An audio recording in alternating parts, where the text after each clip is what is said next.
এটি সেই সময়ের কথা যখন বসরা শহরে এক বৃদ্ধ বাস করতেন, যাকে সবাই হাকিম জুবায়ার নামে চিনত। তিনি অত্যন্ত সৎ এবং ক্ষুধাভীরু মানুষ ছিলেন। আল্লাহর ইবাদতে দিন কাটাতেন এবং মানুষের সাহায্য করাই ছিল তার রীতি। সবাই তাকে সম্মান করত। হাকিম জুবায়ারের ইউসুফ নামে একটি ছেলে ছিল, যার বয়স তখন মাত্র 10 বছর। ইউসুফ খুব বুদ্ধিমান এবং পরিশ্রমী ছেলে ছিল। সকালে মাদ্রাসায় কুরআন পড়ত এবং বিকেলে বাবার দোকানে সাহায্য করত। জুবায়েরের একটি ছোট দোকান ছিল, যেখানে তিনি ভেষজ এবং ঔষধ বিক্রি করতেন। তার জ্ঞানের কারণে দূর দূরান্ত থেকে মানুষ চিকিৎসার জন্য আসত। কেউ গরিব হলে তিনি তাদের কাছ থেকে টাকা নিতেন না। তিনি বলতেন, আল্লাহ জ্ঞান দিয়েছেন, তাই মানুষের সেবা করা আমার কর্তব্য। একদিন আকাশে কালো মেঘ ছেয়ে গেল এবং মুষলধারে বৃষ্টি শুরু হলো। এত বৃষ্টি হলো যে নদীর পানি শহরে ঢুকে পড়ল। মানুষকে তাদের ঘরবাড়ি ছাড়তে হলো। সবাই খুব চিন্তিত ছিল, জুবায়ের এবং ইউসুফও। জুবায়ের ইউসুফকে বললেন, বাবা, এটা আল্লাহর ইচ্ছা, আমাদের ধৈর্য ধরা উচিত।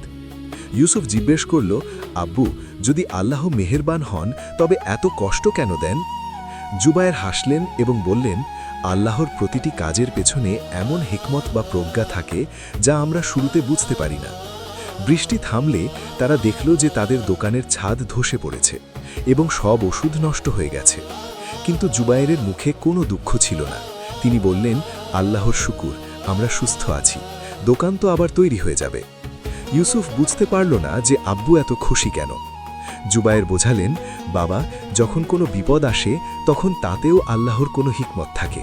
হতে পারে এই বিপদের মাধ্যমে আমাদের কোনো বড় সমস্যা থেকে বাঁচানো হয়েছে। পরের দিন জুবায়ের এবং ইউসুফ নতুন দোকানের জন্য জায়গা দেখতে বের হলেন। শহরের অন্য প্রান্তে, যেখানে পানি ঢোকেনি, সেখানে তারা একটি ছোট দোকান ভাড়া নিলেন। ওই দোকানটি ছিল বাজারের মাঝখানে, যেখানে মানুষের আসা যাওয়া বেশি ছিল। যেই তারা নতুন দোকান শুরু করলেন, মানুষ তাদের কাছে আসতে শুরু করল।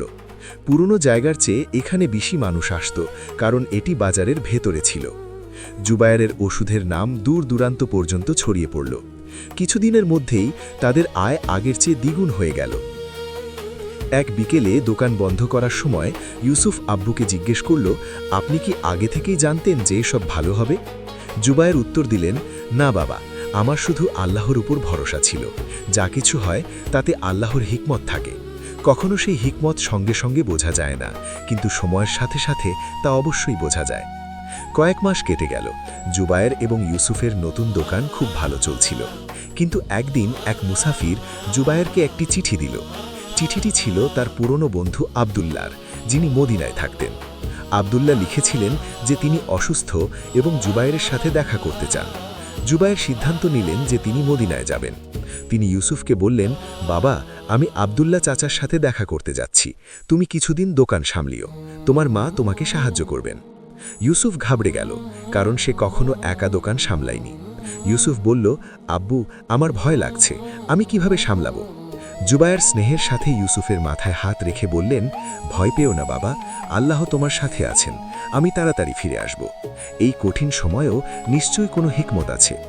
পরের দিন জুবায়ের মদিনার উদ্দেশ্যে রওনা হলেন। ইউসুফ সাহস সঞ্চয় করে দোকানে বসল। প্রথম দিন বিশেষ কোনো গ্রাহক এলো না। দ্বিতীয় দিন এক বৃদ্ধ এলেন, যাকে খুব অসুস্থ দেখাচ্ছিল। তিনি বললেন, বাবা, আমার মাথা ব্যথার ওষুধ দরকার, কিন্তু আমার কাছে টাকা নেই। ইউসুফ ভাবল, আব্বু থাকলে টাকা ছাড়াই ওষুধ দিতেন। সে বৃদ্ধকে ওষুধ দিয়ে দিল এবং বলল, আপনি টাকার চিন্তা করবেন না। বৃদ্ধ ইউসুফকে দোয়া দিয়ে চলে গেলেন। ইউসুফের খুব ভালো লাগলো যে সে কারো সাহায্য করতে পেরেছে। তৃতীয় দিন সেই বৃদ্ধ ফিরে এলেন, কিন্তু এবার তার সাথে একজন ধনী ব্যক্তি ছিলেন। বৃদ্ধ বললেন, ইনি আমার ছেলে, কাল তোমার দেওয়া ওষুধে আমি আরাম পেয়েছি। আমার ছেলে তোমার দোকান থেকে ওষুধ কিনতে চায়। ধনী লোকটি অনেক ওষুধ কিনলেন। ওই ধনী ব্যক্তি প্রতিদিন আসতে লাগলেন এবং সবসময় কিছু না কিছু কিনতেন। একদিন তিনি জানালেন, আমি শহরের হাকিমের জন্য কাজ করি। হাকিম সাহেবের শরীর ভালো নেই, তোমার বাবা কি তার জন্য কিছু করতে পারেন? ইউসুফ বলল, আব্বু তো মদিনায় গেছেন, কিন্তু তিনি আমাকে অনেক কিছু শিখিয়েছেন। ধনী লোকটি হাকিমের অসুস্থতার কথা জানালেন। ইউসুফ চিন্তাভাবনা করে কিছু ভেষজ দিল এবং বলল, এগুলো পানিতে ফুটিয়ে হাকিম সাহেবকে খাওয়াবেন। ইউসুফের দেওয়া ওষুধে হাকিম সাহেব উপকার পেলেন। তিনি নিজেই দোকানে এলেন এবং ইউসুফের সাথে দেখা করলেন। তিনি বললেন, তুমি আমার জীবন বাঁচিয়েছ, আমি চাই তুমি আমাদের শহরের সরকারি হাকিম হয়ে যাও। ইউসুফ অবাক হয়ে গেল। যখন জুবায়ের ফিরে এলেন, ইউসুফ সব ঘটনা খুলে বলল। জুবায়ের হাসলেন এবং বললেন, দেখলে বাবা, আমার সফর তোমার জন্য কতটা ভালো হলো। যদি আমি এখানে থাকতাম তবে হাকিম সাহেবের সাথে তোমার কখনো দেখা হতো না। আল্লাহর প্রতিটি কাজে হিকমত আছে। তোমার নসিবে যা লেখা ছিল তা সামনে চলে এসেছে। যখন জুবায়ের ফিরে এলেন, হাকিম তাদের রাজপ্রাসাদে ডাকলেন। হাকিম বললেন, আপনার ছেলে খুব বুদ্ধিমান, আমি চাই আপনারা দুজনেই আমাদের শহরের সরকারি হাকিম হয়ে যান। জুবায়ের আল্লাহর শুকর আদায় করলেন এবং হাকিমকেও ধন্যবাদ জানালেন। এখন জুবায়ের এবং ইউসুফের একটি বড় বাড়ি হল এবং তারা শহরের সেরা চিকিৎসক হিসেবে পরিচিত হলেন। গরিবরাও তাদের কাছে চিকিৎসার জন্য আসত, কারণ জুবায়ের কখনো কাউকে খালি হাতে ফেরাতেন না। একদিন এক মুসাফির তাদের নতুন দোকানে এসে খবর দিল যে তাদের পুরনো মহল্লায় আগুন লেগেছিল। যদি তারা সেখানে থাকতেন তবে বিপদে পড়তেন। ইউসুফ বাবার দিকে তাকালো এবং দুজনেই আল্লাহর শুকর আদায় করলেন। সময় গড়িয়ে চলল এবং ইউসুফ যুবক হতে লাগল। তার জ্ঞান এবং সৎ চরিত্রের কারণে মানুষ তাকে খুব ভালোবাসত। কিন্তু ইউসুফের মনে একটি ইচ্ছা ছিল, সে মক্কায় গিয়ে হজ করতে চাইছিল। সে তার বাবার কাছে অনুমতি চাইল। জুবায়ের বললেন, বাবা, তোমার ইচ্ছা মহৎ, কিন্তু কাফেলা যেতে এখনো 3 মাস বাকি, ততক্ষণ তুমি অপেক্ষা করো। ইউসুফ রাজি হল, কিন্তু তার মনে অস্থিরতা ছিল। সে যত দ্রুত সম্ভব খানায় কাবা দেখতে চাইছিল। ঘটনাক্রমে একদিন এক ব্যবসায়ীর কাফেলা শহরের উপর দিয়ে মক্কার দিকে যাচ্ছিল। ইউসুফ ভাবল, আমি কেন এই কাফেলার সাথে চলে যাই না। সে আব্বুকে না জানিয়েই যাওয়ার সিদ্ধান্ত নিল। রাতেই ইউসুফ কিছু কাপড় এবং খাবার নিয়ে চুপি চুপি ঘর থেকে বেরিয়ে গেল। সে ভাবল, মক্কা থেকে ফিরে আব্বুর কাছে ক্ষমা চেয়ে নেবে। সে কাফেলার সাথে মিশে গেল এবং তাদের সাথে চলতে শুরু করল। সকাল হতেই জুবায়ের জানতে পারলেন যে ইউসুফ ঘরে নেই। তিনি খুব চিন্তিত হলেন। প্রতিবেশীরা জানালো যে তারা রাতে ইউসুফকে ব্যবসায়ীর কাফেলার দিকে যেতে দেখেছে। জুবায়ের বুঝতে পারলেন যে ইউসুফ মক্কায় যাওয়ার তাড়াহুড়োতে চলে গেছে। জুবায়ের আল্লাহর কাছে দোয়া করলেন, হে আল্লাহ, আমার ছেলেকে তোমার হেফাজতে রেখো। তার মনে দুশ্চিন্তা ছিল, কিন্তু বিশ্বাসও ছিল যে আল্লাহ ইউসুফকে রক্ষা করবেন। তিনি নিজেকে সান্ত্বনা দিলেন যে এই বিপদেও নিশ্চয়ই কোনো হিকমত আছে। এদিকে ইউসুফ কাফেলার সাথে চলতে লাগল। রাস্তা খুব কঠিন ছিল এবং মরুভূমিতে প্রচণ্ড গরম ছিল। প্রথম দিন সব ঠিক ছিল, কিন্তু দ্বিতীয় দিন হঠাৎ কাফেলা থেমে গেল। সামনে থেকে কিছু লোক এলো, যারা ছিল ডাকাত। তারা কাফেলা ঘিরে ফেলল এবং সব লুট করতে শুরু করল। ডাকাতরা কাফেলার উপর ঝাঁপিয়ে পড়ল।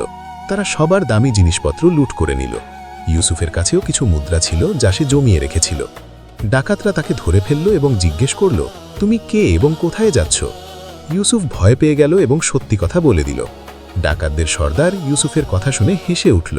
আরে বাহ, তুমি তো সেই বিখ্যাত হাকিম জুবায়েরের ছেলে। তোমার বাবা আমার ভাইয়ের চিকিৎসা করিয়েছিলেন, তার ওষুধে সে সুস্থ হয়ে গিয়েছিল।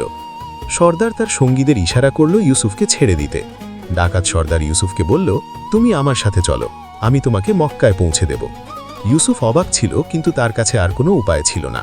সর্দার জানালো, তোমার বাবা আমার ভাইয়ের জীবন বাঁচিয়েছিলেন, আমি তোমার সেই ঋণ শোধ করতে চাই। ডাকাত সর্দার তার দলের সাথেই ইউসুফকে নিয়ে রওনা হলো। পথে ইউসুফ দেখল যে এরা শুধু ধনীদের লুট করে এবং গরিবদের সাহায্য করে। সর্দার বলল, আমরা খারাপ মানুষ নই, সরকার আমাদের জমি কেড়ে নিয়েছে, তাই আমাদের এই কাজ করতে হয়। 3 দিন পর তারা একটি ছোট গ্রামে পৌঁছালো।